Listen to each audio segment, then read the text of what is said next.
Mga kaparokya, sa ikalawang bahagi ng ating online viewership ay pinag-usapan po natin ang TV ratings na lumabas nitong nagdaang Webes, August 15. At ngayon naman po ay pag-uusapan natin ang TV ratings na inilabas ng AGB Nutam Nielsen Philippines para po sa araw ng Biyernes, August 16. Pero bago natin umpisahan yan mga parokya ay quick recap po tayo sa lumabas nitong nagdaang Webes. So makikita dito ang It Showtime ay may 6.6% at ang It Bulaga naman po ay may 3.9%. At tulad po ng sinabi natin mga kaparokya, ang 6.6% po ang siyang pinakamababang TV ratings na nakuha ng It Showtime buhat nang lumipat sila sa GMA Network. At makikita natin dito mga parokya na 2.7% na lang po ang inilamang ng It Showtime sa It Bulaga, na para sa akin ay lubhang nakababahala ito para sa It Showtime.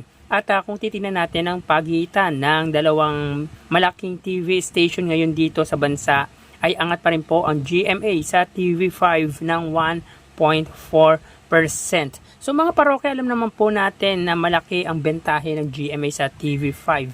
Pero pagdating sa noontime show ay 1.4% na lamang ang inilalamang nito pagdating sa noontime program. At para sa akin ay nakababahala din ito para sa pamunuan ng GMA dahil bumababa po ang inilalamang nila sa alam naman nating limited na naaabot at mahinang signal ng TV5.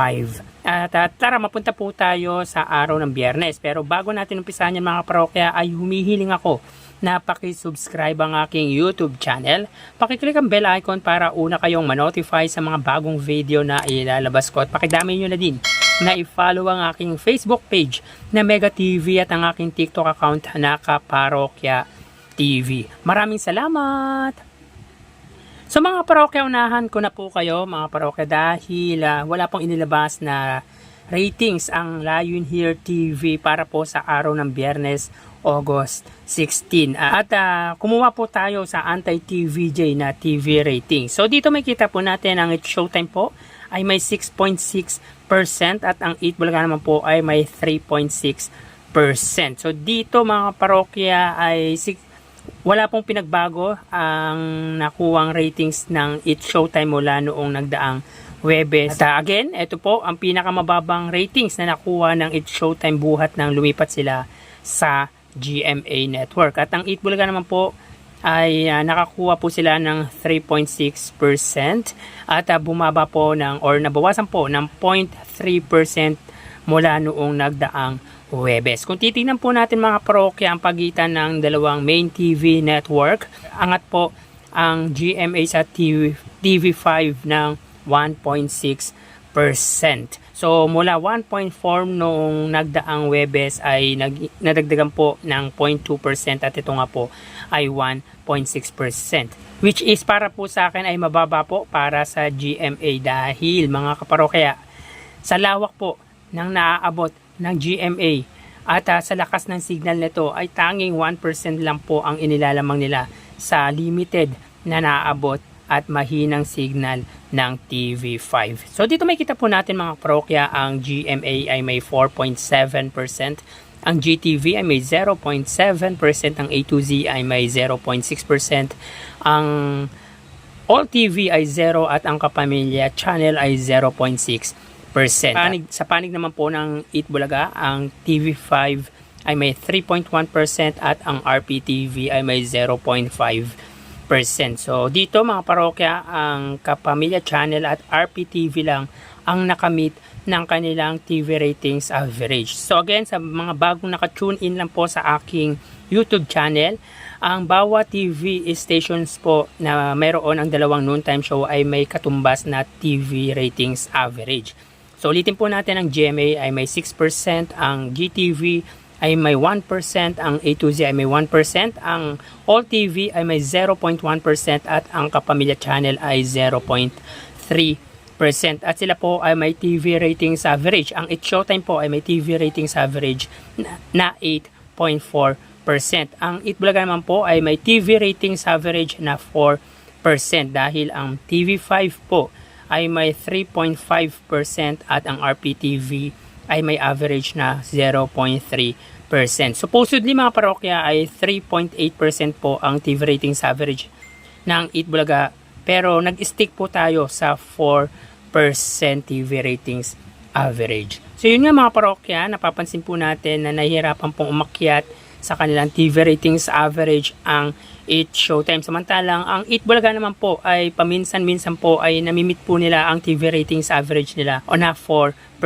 Kabaligtaran naman po yan ng Eat Showtime na naglalaro po sa 6% to 7% ang TV ratings nila nitong nagdaang araw. Magkaganon man mga kaparokya, alam naman po natin na iisa ang hangarin ng dalawang noontime show dito sa bansa, ang makapagpasaya, ang magbigay ng good entertainment sa kanilang manunood at magbigay ng tulong or makatulong hindi lang sa pamamagitan ng financial kundi ang mga matututunan ng mga solid viewers nila sa dalawang noontime show. So tara ating alamin ang online viewership ng dalawang bigating noontime show. Para sa Eat Bulaga under TVJ Facebook page na may 2.5 million followers at sa It's Showtime na may 18 million followers. So as of 1:43 PM ay kita po natin dito na ang It's Showtime po ay may kasalukuyang segment na especially for you. Samantalang ang Eat Bulaga naman po, sila po ay may segment na Gimme 5. So dito may kita po natin ang It's Showtime po ay may 7,000 viewers at ang Eat Bulaga naman po ay may 5,600 live viewers. So again, as of 1:43 PM, ang Eat Showtime ay may 7,000 viewers at ang Eat Bulaga naman po ay may 5,600 live viewers. So mapunta naman po tayo sa TV Network YouTube channel at unahin po natin ang Eat Bulaga under po yan sa TV5 Philippines na may 1.97 million subscribers. At para naman po sa It's Showtime under GMA Network YouTube channel na may 36.2 million subscribers. So as of 1:44 PM ang It's Showtime under GMA Network, sila ay may 20,000 viewers. Ang Eat Bulaga naman po under TV5 ay may 26,000 live viewers. So again, as of 1:44 PM ang It's Showtime under GMA Network ay may 20,000 live viewers at ang Eat Bulaga naman po under TV5 ay may 25,000 live viewers. So mapunta naman po tayo sa main YouTube channel ng dalawang noontime show. Para po sa It's Showtime under ABS-CBN It's Showtime na may kasalukuyang subscribers na 2.34 million. At para naman po sa Eat Bulaga under po yan sa Eat Bulaga TVJ YouTube channel na may 1.08 million subscribers. So as of 1:45 PM ang It's Showtime, sila po ay may 73,000 live viewers. At para naman po sa Eat Bulaga, sila po ay may 93,000 live viewers. So again, as of 1:45 PM ang It's Showtime, under po yan sa ABS-CBN It's Showtime ay may 73,000 viewers at ang Eat Bulaga naman po ay may 94,000 live viewers. So bali ang total na nakuha ng dalawang noontime show ay, mga kaparokya, bago natin ibigay ang total live viewers para sa ikalawang bahagi ng online viewership ng dalawang noontime show ay humihiling ako sa inyo na pakisubscribe ang aking YouTube channel. Pakiclick ang bell icon para una kayong ma-notify sa mga bagong video na ilalabas ko. At pakidamay nyo na din na i-follow ang aking Facebook page na Mega TV at ang aking TikTok account na Kaparokya TV. Maraming salamat!